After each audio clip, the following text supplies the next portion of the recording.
요즘에 오랜만에 영상을 찍는데 굉장히 답답한 부분이 있더라고요. 이것만 알게 되면은 쇼핑몰 매일매일 돈 들어오는 시스템 만들 수가 있어요. 그런데 이거를 알기 전에 그게 매일 몇십만 원 혹은 몇백만 원, 진짜 하루에도 몇천만 원씩 할 수 있는 쇼핑몰에 파일을 만드는데 필수적인 요소가 있습니다. 한번 들어게 볼게요. PQM, 이게 뭔 개똥 철학이냐 할 수가 있는데, PQM이 뭐냐면은 자본주의 딱 두 가지를 생각하시면 좋아요. 파는 것이 인간이다. 다니엘 핑크라는 사람이 쓴 책이고, 뭐 세상의 모든 걸 팝니다. 제프 베조스, 아마존의 제프 베조가 쓴 책입니다. 파는 거. 어떤 상품이 있어야 뭔가를 팔게 되죠. 자본주의 돈 버는 구조는 딱 두 가지밖에 없습니다. 판매를 잘하던가 아니면은 투자를 잘하던가. 판매를 잘한다 그러면 좀 이상할 수 있어요. 나는 세일즈맨이 아닌데 뭐 판매. 아니에요. 뭐든지 다 세일즈맨이에요.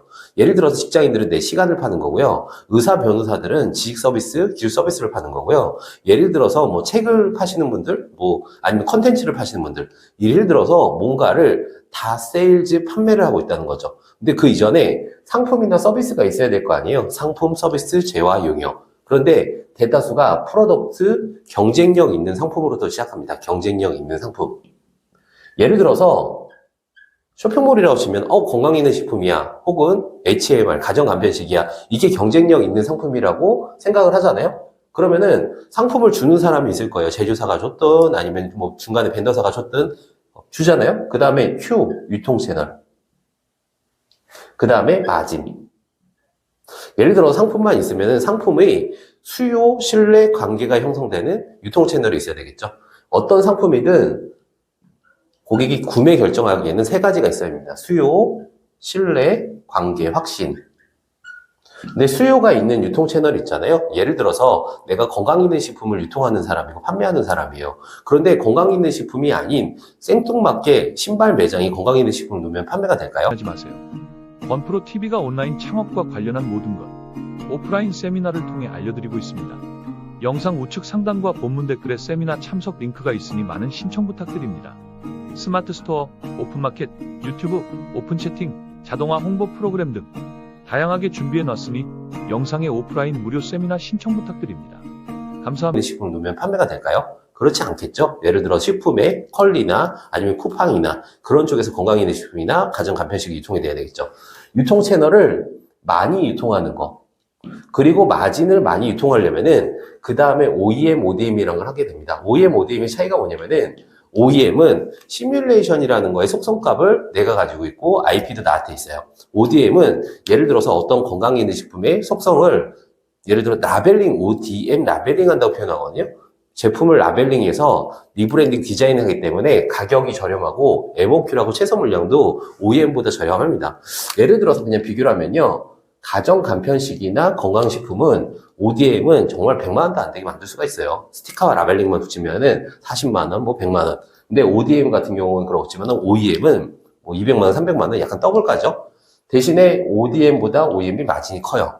건강기능식품도 한국의 건강기능식품 ODM 하려고 치면 700만 원, 800만 원 정도가 기본 스타트거든요. 그리고 OEM은 뭐 1,500만 원, 2,000만 원, 1,000만 원 아래로 낮출 수가 없어요. 근데 마진을 키우기 위해서는 자본이 필요하잖아요. 쇼핑몰은 자본소득 이꼬르 노동소득의 결합이에요. 이게 나중에 자본소득으로 넘어가거든요. 처음에는 세상에 돈 버는 게, 내가 노력 없이 돈 버는 게 세상에 있을까요? 내가 돈이 많다고 하더라도, 자본이 많다고 하더라도 공부라는 노력이 필요하겠죠? 쇼핑몰에 이 노동이 플러스 이꼬르 자본이 돼서 파이프라인 소득이 매일매일 들어오는 소득이 조금씩 들어오다가 수도꼭지 문 여는 거 있잖아요. 나중에 칼칼칼 들어오는 그런 소득이 됩니다. 근데 내가 처음에 통제할 수 있는 거는 유통 채널이에요. 그래서 제가 셀러분들한테 결론을 말씀드려요. 플레이 오토, 최소한 풀토라고 다중마켓 플랫폼이 있어요. 제가 만든 게 아니에요.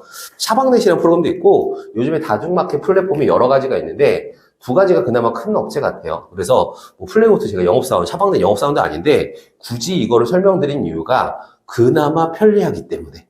플레이오토나 샤방넷을 활용해서 쇼핑몰을 최소 5개, 10개 10개 정도 하시면 처음에 직장 월급 정도 나오실걸요? 그게 순이익으로 말씀드리는 거예요. 그런데 이 결론을 말씀드리는데 이거를 안 하시던가 못 하시는가 이해를 못하겠어요.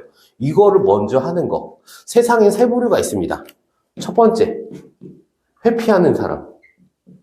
두 번째, 묵묵히 하는 사람, 말보다 실행을 하죠. 세 번째, 내가 안 하거나 못하는 걸 핑계대고 남 탓하는 사람. 두 번째가 성공한다는 건 말씀 안 해도 알겠죠? 결론을 말씀드렸으면은 묵묵히 실행하면 돼요. 왜냐면 처음에 스트레스 받거든요. 스트레스 받기 때문에 도망가거나 아니면 남 탓할 수가 있습니다. 그런데 두 번째 묵묵히 실행하시면 돼요. 이게 스탠다드 기본의 처음입니다. 제가 하도 답답해서 영상을 남겨놔요. 이 10개 정도 하시고 플레이오토에서 그러면 주문 처리하잖아요? 그 다음 단계가 있습니다. 내가 정말 쇼핑몰로 한 달에 1억 정도를 벌고 싶어요. 이커머스로요. 온라인 유통이라고 생각하시면 돼요. 한 달에 1억, 뭐 매출이 됐든 순이익이 됐든 억 단위로 벌고 싶다고 생각해 볼게요. 쇼핑몰 10개 정도 하면 200만 원, 300만 원 번 다음에 억 단위가 아니잖아요. 그 다음 두 번째는 대표적으로 소싱 스타트 이런 사이트들이 더 많습니다. 그냥 몇 가지 그냥 꼭 집어 말씀드리는데 제조사랑 1차 벤더랑 연결해주는 사이트예요. 뭐 소위 말해서 저희가 도매 사이트 도매 땡땡 오너 땡땡 그런 거 말고 하지 마시고요. 왜냐면은 말이 도매 땡땡 오너 땡땡이고 도매 사이트가 아니에요. 실제로는 뭐 도매 땡땡을 소매 땡땡이라고 얘기하는 경우도 비하해서 얘기하는 경우도 있는데 남들이 모르는 이런 사이트에서 제조사를 컨택해 보세요. 제조사 컨택하면은 똑같은 위탁 판매라고 하더라도 위탁 판매는 지재권 때문에 결국 날라가 지적 재산권 때문에 마진도 적고 지적 재산권도 날아가는데 제조사 다이렉트로 가져오는 거는 내가 팔게요 허가를 받았잖아요. 지재권에 문제가 없습니다. 실제로 위탁 판매나 구매 대행은 남의 거를 도둑질해서 파는 거예요. 임시 방편일 수도 있어도 영구적으로 판다는 건 불가능하죠. 지재권 이슈가 무조건 생기게 됩니다. 그래서 여기에서 상품을 가져와서 도매몰 있잖아요. 도매몰이 뭐냐면은 공동구매몰, 전문몰, 폐쇄몰 이런 데 납품하다 보면은 물건이 100개, 200개, 1000개가 나가기 시작하네? 그거를 경험해 보시는 거예요. 한 번에 1000개도 나갑니다. 근데 이게 물때라는 게 있잖아요. 그래서 제가 노동소득, 이거를 자본소득이라고 말씀드리는 거예요. 물때가 많이 들어갈 거거든요. 도매로 들어가려면은 물때가 많이 들어간다. 근데 내가 소화가 된다. 그 자본소득이 소화가 된다. 그 다음에 OEM, ODM을 하는 거예요. MOQ. 제가 이 결론부터 말씀드리겠습니다. 처음에 자본적인 경제의 이익을 가지고 캐시카우의 무한대를 넓히고 싶다. 그럼 내가 통제 가능한 게 처음엔 유통 채널을 통제 가능하겠죠? 쇼핑몰 10개, 20개, 40개를 한다고 쳐볼게요. 그럼 플레이오토라는 걸 하나 차방넷을 해야 이게 40개, 50개를 관리가 되겠죠? 하나의 쇼핑몰처럼 이걸 마스터한다. 두 번째, 상품을 더 추가적으로 가져온다. 그런데 제조사의 다이렉트로 가져온다. 이런 도구들을 통해서요. 물때가 필요하다. 자본이 필요하다. 세 번째, 나만의 브랜드를 만든다. 나 지향이면 OEM에서 브랜딩 하고 싶어. 그러면 OEM을 하시는 거죠. 1,500만 원, 2,000만 원의 자본이 들어가겠죠? 그래서 이런 캐시카우 한 달에 매출이 1억이든 순이익이 1억이든 이 순서대로 밟아가시는 겁니다. 그런데 가장 중요한 건 뭐냐면은 꾸준히 하는 성실성이에요. 도리의 3년이라고 아시나요? 뭘 하기로 했으면 최소한 3년은 생각하시는 거. 그래, 어떤 퍼포먼스가 생깁니다. 예, 제가 유튜브 한 지 3년 차거든요. 그러니까 조금 퍼포먼스가 보이더라고요. 한 분야에 15년 해야 저희는 프로라고 얘기를 하죠. 뭐든지 15년 할 각오로 차근차근히 이렇게 하시잖아요.